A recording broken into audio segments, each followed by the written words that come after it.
అందరికీ జేబీములు నమస్తే. మన డటా వాళ్ళు తయారు చేసినటువంటి కరపత్రంలో ఒక ప్రసిద్ధమైన వాక్యాన్ని వాళ్ళు ఈ విధంగా చెప్తున్నారు. ఒక దేశాన్ని నాశనం చేయడానికి అణుబాంబులు కానీ యుద్ధాలు కానీ అవసరం లేదు. ఆ దేశంలోని విద్యా ప్రమాణాలను దిగజార్చి పరీక్షల్లో అక్రమాలను ప్రోత్సహిస్తే చాలు. అలాంటి విద్యా వ్యవస్థ నుంచి వచ్చిన వైద్యుల చేతుల్లో రోగులు ప్రాణాలు కోల్పోతారు. ఇంజనీర్ల చేతుల్లో భవనాలు కూలిపోతాయి. ఆర్థిక నిపుణులు అకౌంటెంట్ల చేతుల్లో ఆర్థిక వ్యవస్థ దెబ్బతింటుంది. అంటే ఒకరిపోతే దేశం కూలిపోతుంది. అంటే ఒక దేశం ముందుకు పోవాలంటే ప్రధానంగా రెండు చాలా ముఖ్యమండి. ఒకటి ఎడ్యుకేషన్, రెండవది మారల్ వాల్యూస్.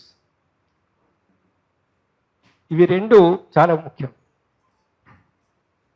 మరి ఈ రోజున్న పరిస్థితులు అంటే సమాజం ఎంతగా దిగజారిపోతున్నదనంటే తమ కోరికలు తీర్చుకోవడానికో లేకపోతే కొద్ది అక్రమాలు చేయడానికో ఎవరు అడ్డేస్తే వాళ్ళని చంపేసేటటువంటి ఒక పరిస్థితి రూపానికి సమాజం వెళ్ళిపోయింది. అనేక మంది ఇప్పుడు చూస్తున్న వార్తల్లో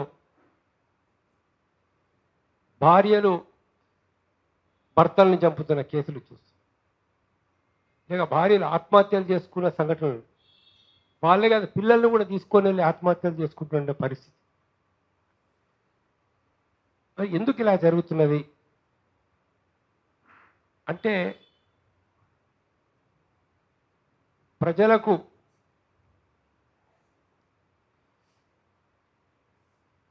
మనం ఏం చెప్పాలో, వాళ్ళని ఏ విధంగా చైతన్యవంతులు చేయాలో, ఏ విధంగా వాళ్ళని విజ్ఞానవంతులు చేయాలో, ఏ విధంగా వాళ్ళకి మారల్ వాల్యూస్ చెప్పాలో చిన్నప్పటి నుంచి ఆ చెప్పేటటువంటి విద్య లేకపోవడం వల్ల విద్యా విధానం ఏంటి నీ లక్ష్యం, విద్యా విధానం ఒక పర్పస్ ఉండాలి. విద్య ఎందుకు మనం చేస్తున్నాం? విద్య అనేటటువంటిది సమాజాన్ని ఇంకా ముందుకు తీసుకుపోయేదిగా ఉండాలి. చదువుకున్న తర్వాత చదువు నుంచి బయటకు వస్తే బీటెక్ కావచ్చు, ఎంటెక్ కావచ్చు, గ్రాడ్యుయేషన్ కావచ్చు, పోస్ట్ గ్రాడ్యుయేషన్ చేసి బయటకు వచ్చిన తర్వాత అతనికి ఒక ప్రత్యేకమైన స్కిల్స్,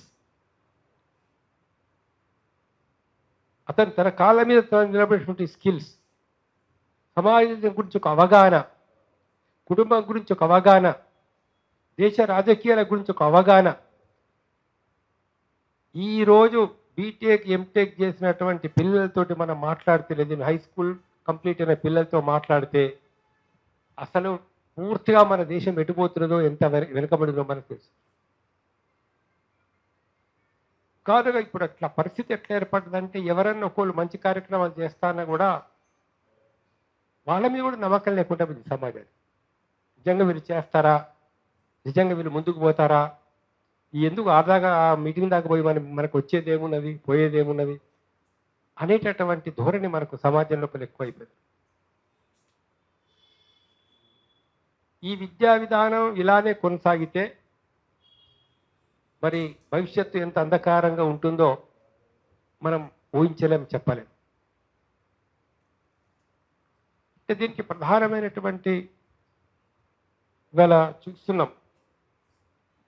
ఇప్పుడు ఎంజేసి కాలేజీలో మన ప్రొఫెసర్ ఉపేంద్ర కుమార్ను జాబ్లోకి వెళ్ళి తీసేస్తున్నారు.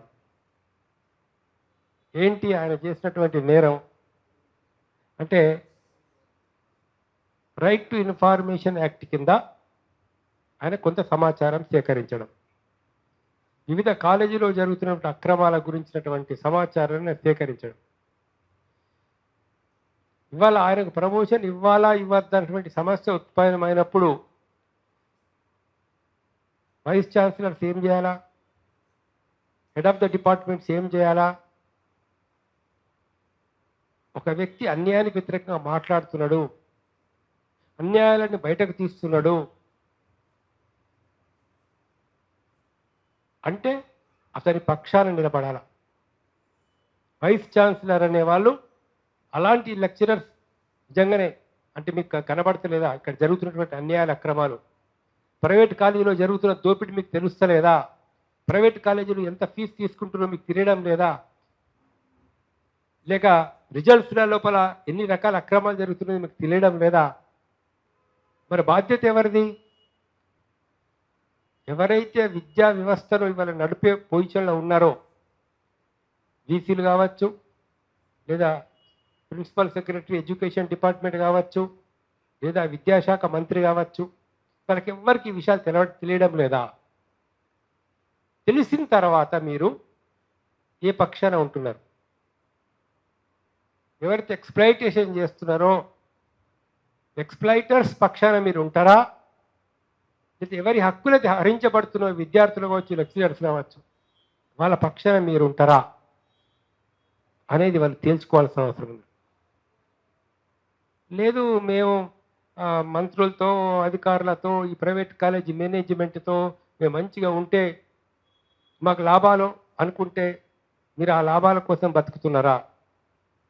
లేదా ఇంకా కొద్దిగా ప్రమోషన్స్ వస్తాయి గవర్నమెంట్లో, మాకు ఇంకేదో కొన్ని పోస్టులు వస్తాయని చెప్పేసి మీరు అనుకుంటున్నారా? అదేనా మీ జీవిత లక్ష్యం? అదేనా మీ పర్పస్? అది బాగా ఆలోచించాలి.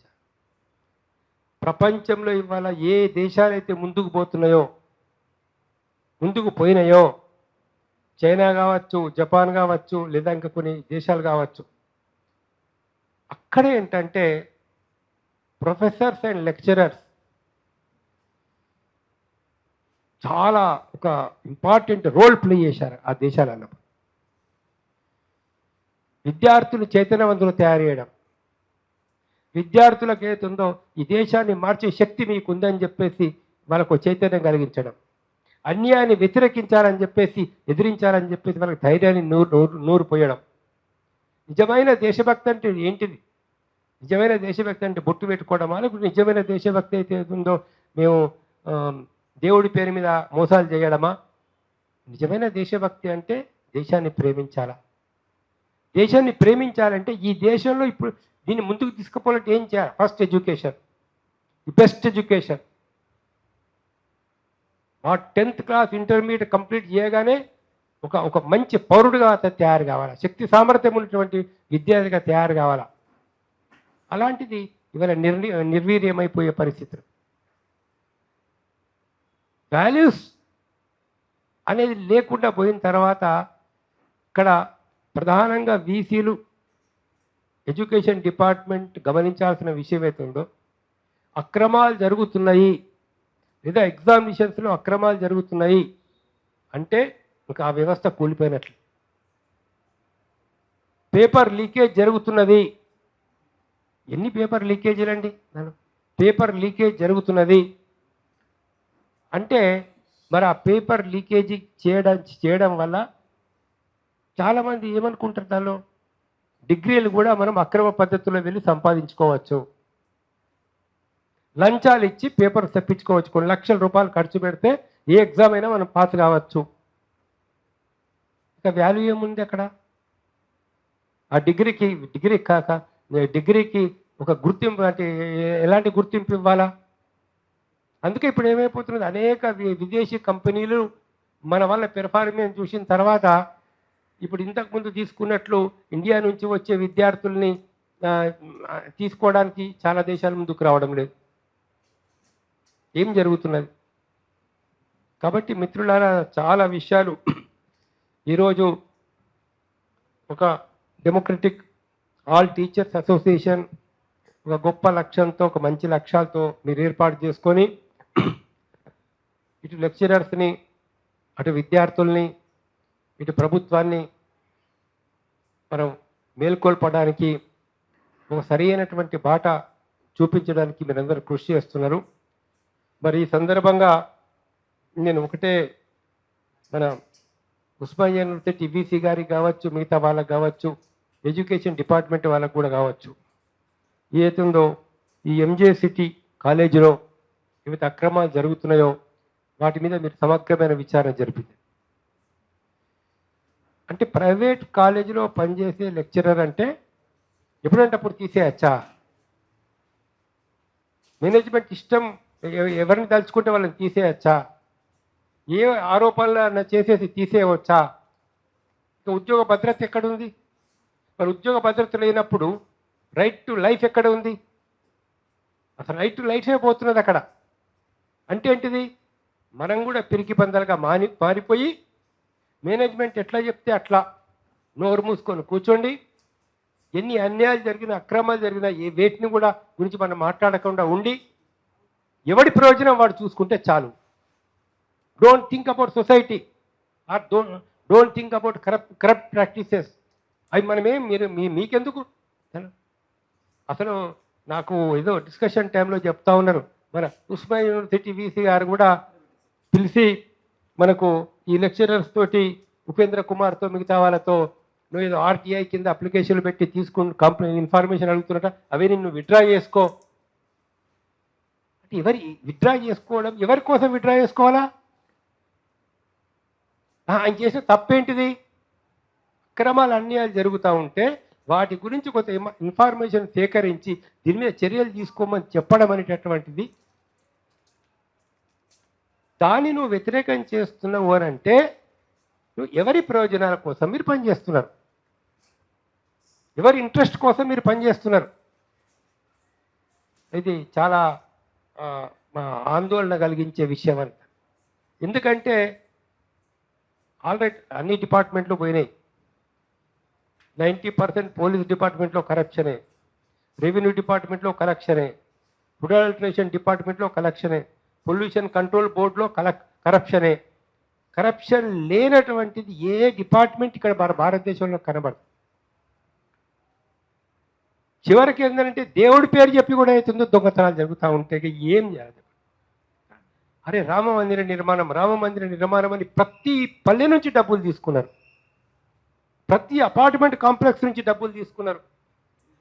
అసలు షిరిడి సాయిబాబా సంస్థానం వాళ్ళు రామ మందిర నిర్మాణానికి డబ్బులు ఇవ్వలేదని చెప్పేసి వాళ్ళ మీద పెద్ద ఎత్తున గోల పెట్టారు. అరే మా సంస్థ ఏ మతానికి సంబంధించింది కాదు, షిరిడి సాయిబాబా సంస్థలో అన్ని సాయిబాబా హిందువులకు, ముస్లింలకు, క్రైస్తవులకు, సిక్కులకు ప్రతి ఒక్కరు ఆయన దగ్గరికి రావచ్చు, ఇది ఒక మతానికి పరిమితమైంది కాదు కాబట్టి మేము ఏ ఒక మత దీనికోసం మేము డబ్బులు ఇవ్వలేమని సంస్థానం సాయిబాబా సంస్థానం వాళ్ళు చెప్తే ఇప్పుడు వాళ్ళ మీద అయితే ఉందో తీవ్రమైనటువంటి ఒక ఆరోపణలు. వాళ్ళు ఏం జరుగుతుంది వాళ్ళ? అంతకు ముందు అయితే అఖడా అనేటటువంటి వాళ్ళు నిరంజన్ అకాడియన్ ఏదో పేరు, దాని పేరు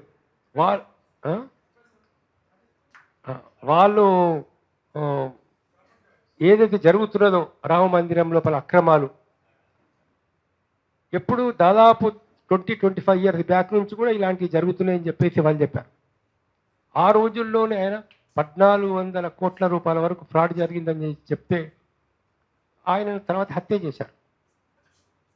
ప్రథమ పూజారి, ఫస్ట్ చీఫ్ ఇది ప్రీస్ట్ ఆఫ్ రామాలయంలో ఆయన కూడా కొన్ని అవినీతి అక్రమాలను తట్టుకోలేక బయటకు వచ్చి చూసి చాలా ఫ్రాడ్ జరుగుతుంది, ఇక్కడ గోల్డ్ పోతున్నది, రకరకాల డబ్బులు మిస్అప్రోప్రియేషన్ జరుగుతున్నాయి ఇక్కడ అని చెప్తే ఆయనను అప్పుడు పదవి నుంచి తీసేశారు, సస్పెండెడ్. ఏది పూజారి చీఫ్ ప్రీస్ట్ పోస్ట్ నుంచి. తర్వాత కొంతకాలం తర్వాత ఆయనను కూడా హత్య చేయడం అనేది జరిగిందన్నట్టు. ఈరోజు రామ మందిరం యొక్క ట్రస్ట్ బోర్డు ఎవరు కాన్స్టిట్యూట్ చేశారు? మోడీ కాన్స్టిట్యూట్ చేశాడు ఆ బోర్డును. వాళ్ళు మీటింగ్లో ఏమని చెప్తున్నారు? మేము అన్ని లెక్కలు సరి చూసుకున్నామండి, బంగారం ఇంటాక్ట్గా ఉంది మా దగ్గర, బంగారు నగలు, వెండి ఇంటాక్ట్గా ఉంది మా దగ్గర, మందిర నిర్మాణానికి ఇంత ఖర్చు పెట్టాము, ఇగో మిగిలిన డబ్బు ఇంత ఉంది అని లెక్కలు చూపిస్తున్నారు.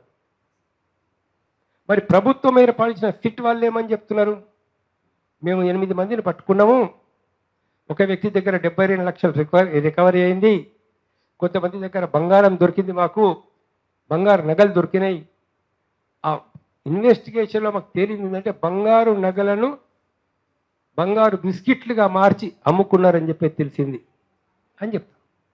మరి బోర్డు ఏం చెప్తున్నది, సిటీ ఏం చెప్తున్నది?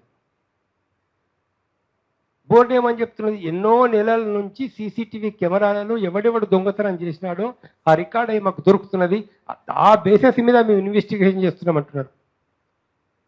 అంత పెద్ద మందిరానికి నువ్వు బోర్డు మెంబర్స్ కదా మీరు, ఒక 5-6 నెలల నుంచి లేక ఒక 3-4 సంవత్సరాల నుంచి అక్కడ దొంగతనం జరుగుతూ ఉంటే సీసీటీవీలో రికార్డ్ అయి ఉంటే ఏ బోర్డు మెంబర్ చూడలేదా? ఏ అధికారి చూడలేదా? ఈరోజు అంటే నేను ఈ విషయం ఎందుకు చెప్తున్నానంటే, ఉపేంద్ర కుమార్ ప్రశ్నిస్తే నువ్వు జీతం ఉద్యోగంలోకి వెళ్ళి తీసేస్తావు, ఆర్టీఐ కింద ఇన్ఫర్మేషన్ అడిగితే ఉద్యోగంలోకి వెళ్ళి తీసేస్తారు మీరు. ఎందుకు? ఎక్కడ ఏ అన్యాయం జరిగిన అక్రమ దాన్ని నువ్వు ఎదిరించద్దు, మెయిన్ పర్పస్ అది. ఇన్ని రోజులు ఆ భూభారతి లెక్క పెట్టుకున్న వాళ్ళు ఇవాళ ఏమని చెప్తున్నారు, కొన్ని 1000 ఎకరాల భూములు అన్యాక్రాంతం అయిపోయినాయి, పేర్లు మార్చినారు. ఈ అక్రమం ప్రశ్నించద్దు. హాస్టల్లో భోజనం ఎట్లా పెడుతున్నారు, అది మనం ప్రశ్నించకూడదు. సమాజం ప్రశ్నించకుండా చేయడానికే ఈ లాంటి చట్టాలు తీసుకొచ్చి ఓ నిర్బంధాన్ని కొనసాగించి ఎక్కువ మాట్లాడితే పోలీస్ కేసు. ఇప్పుడు మన బండారు లక్ష్మయ్య గారు ఆయన ఇబ్బంది పెట్టారు. ఏందట ఆయన చేసిన పాపం ఏంటిది? ఇథనాల్ ఫ్యాక్టరీ అక్కడ పెట్టదు. ఏం జరుగుతున్నది అక్కడ? ఒక రకమైనటువంటి కంపు వాసన, పొల్యూషన్, భూగర్భ జలాలు కలుషితమైపోతున్నాయి. అభివృద్ధి అక్కడ మోడీ సర్కారు కావచ్చు, ఇక్కడ రేవంత్ రెడ్డి సర్కారు కావచ్చు, ఎవరైనా కావచ్చు, మీరు అభివృద్ధి చేస్తున్నారంటే అభివృద్ధి మన వినాశనం కోసమా, అభివృద్ధి నిజంగా దేశాభివృద్ధి కోసమా,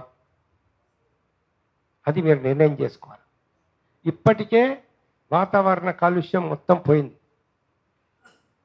ఏవైతే పొల్యూషన్ ఇండెక్స్ ఉండాలనో ఆ పొల్యూషన్ ఇండెక్స్లో 200 దాటితే ప్రమాదకరం అయితే ఢిల్లీలో 398 దాకా పోయింది, 400 ఎయిర్ పొల్యూషన్. హైదరాబాద్ సిటీలో 200 దాటింది చాలా ప్రాంతాల్లో. మరి భవిష్యత్తు ఎట్లా? మన పిల్లలు ఏ గాలి పీల్చుకోవాలా? మనకు స్వచ్ఛమైన నీళ్ళు అవసరం. ఇప్పుడు చూడండి, ఆ ఇథనాల్ కంపెనీలో వచ్చినటువంటి దగ్గర ఆ భూగర్భ నీళ్ళు ఎట్లా ఉన్నాయో.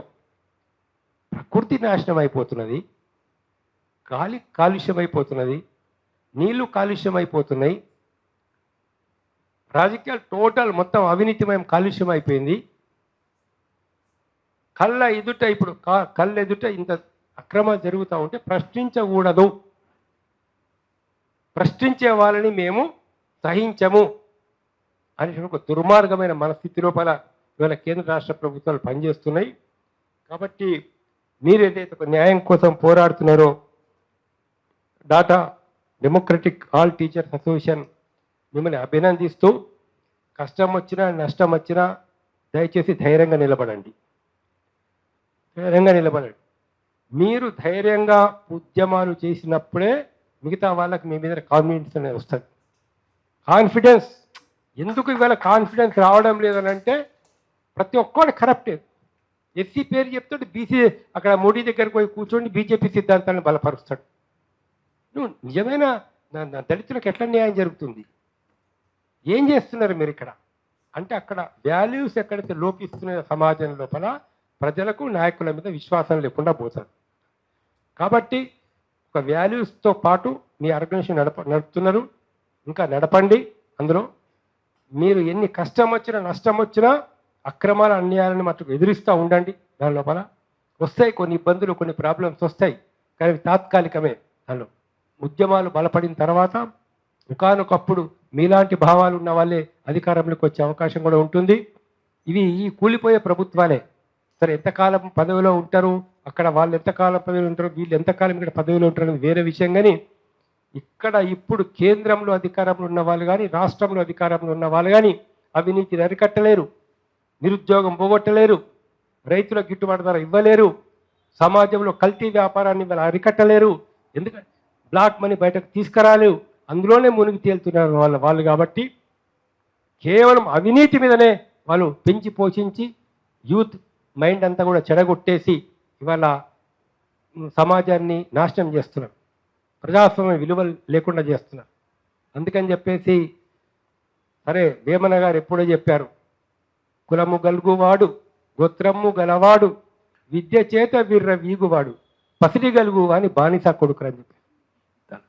కాబట్టి ఇవాళ లెక్చరర్సు టీచర్సు ఒక్కొక్కసారి చాలా బాధ కలుగుతుంది. ఎందుకు చాలా బాధ కలుగుతుందంటే ఎమ్మెల్సీ ఎలక్షన్లల్లో ఒకరిద్దరు టీచర్స్ పోయి నేను టీచర్నే, మా ఆవిడ టీచరే, మా తమ్ముడు టీచరే, మా ఇంట్లో 3 ఓట్లు ఉన్నాయి, నాకు 20,000 ఇవ్వండి, 2 ఫుల్ బాటిల్స్ పంపించండి. అవునండి, 2 ఫుల్ బాటిల్స్ పంపించండి. ఎక్కడెక్కడో కోళ్ళు కోసి దావత్ ఇస్తూ ఉంటే 20 లైన్లో నిలబడి అక్కడ తాగుడు. ఏమవుతుంది ఇట్లా చేస్తే? మీరు మిమ్మల్ని చూసి విద్యార్థులు ఏం నేర్చుకుంటారు? అసలు ప్రజలేమి? ఒక చదువుకున్న లెక్చరరే తన ఓటును అమ్ముకుంటున్నాడనంటే బీయింగ్ ఎడ్యుకేటెడ్, ఎవరికి సమాజానికి దారి చూపించాలో, ఒక మార్గం చూపించాలో, ఒక వాల్యూస్ బోధించాలో వాళ్ళు ఇవాళ ఇక దిగజారిపోయినటువంటి పనులు చేస్తూ ఉంటే ఇక సమాజంలో వెలుగు ఎక్కడి నుంచి వస్తుందండి? చాలా బాధ కలుగుతుంది కొన్ని విషయాలు. కాబట్టి నేను మోయినుద్దీన్ గారితో, దాని తర్వాత మిగతా మన లెక్చరర్స్తో, ఉపేంద్ర కుమార్ వీళ్ళందరితో కూడా ఒకటే చెప్తున్నా, ఓకే కష్టం వచ్చినా నష్టం వచ్చినా దయచేసి మీరు వాల్యూస్కు నిలబడండి. వాల్యూస్కు నిలబడి మీరు స్ట్రగుల్ చేయండి. తప్పనిసరి మార్పు అనేది వస్తుంది. ప్రజలందరూ మీ వెనకాల నడుస్తారు.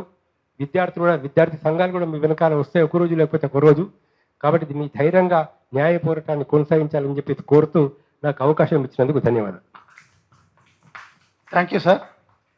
మీరు సూచించిన మార్గంలో నడవడానికి మేము ఆ విధంగానే ఉంటామని చెప్పేసి మీకు మాట ఇస్తూ, ఇవాళ అంటే రాష్ట్రంలో ఎంత దుర్మార్గం జరుగుతుందంటే ఈరోజు ఇక్కడ మన మిత్రుడు వచ్చిన్నాడు అవినాష్ అని చెప్పేసి. అవినాష్ ఆయన హెచ్ఓడి, అంటే మా మిత్రులు చాలాసార్లు చెప్తా ఉన్నారు, కాలేజీలో ఉన్నటువంటి హెచ్ఓడీలు ప్రిన్సిపల్స్ మేనేజ్మెంట్స్కు ఓడి అని చేస్తూ వాళ్ళు చెప్పినట్లు ఆట ఆడుతూ టీచర్స్ ఇబ్బంది పెడుతున్నారని చెప్పేసి దానికి ప్రత్యక్ష ఉదాహరణ అవినాష్ పైన నిన్న దాడి జరిగింది. ఆయన వాళ్ళ హెచ్ఓడి నన్ను కొట్టిండు. ఎందుకు కొట్టిండు? ఇతన్ని కొట్టిండు, అతన్ని అవినాష్ అతన్ని కొట్టిండు. అది వీడియో కూడా తీసిండు అతను. అంటే ఏమని ఒక తిట్టడం, గాడి గుర్రమ్మ ఇలాంటి అన్పార్లమెంట్ లాంగ్వేజ్ మాట్లాడేసి ఎందుకు మళ్ళా మాటలు అంటే అంటారా ఆయనకు కొట్టడం కూడా జరిగింది. అంటే ఆ విషయాన్ని మీరున్నప్పుడు వినాలి. కాబట్టి అవినాష్ వచ్చి జరిగిన సంగతి చెప్పవచ్చు.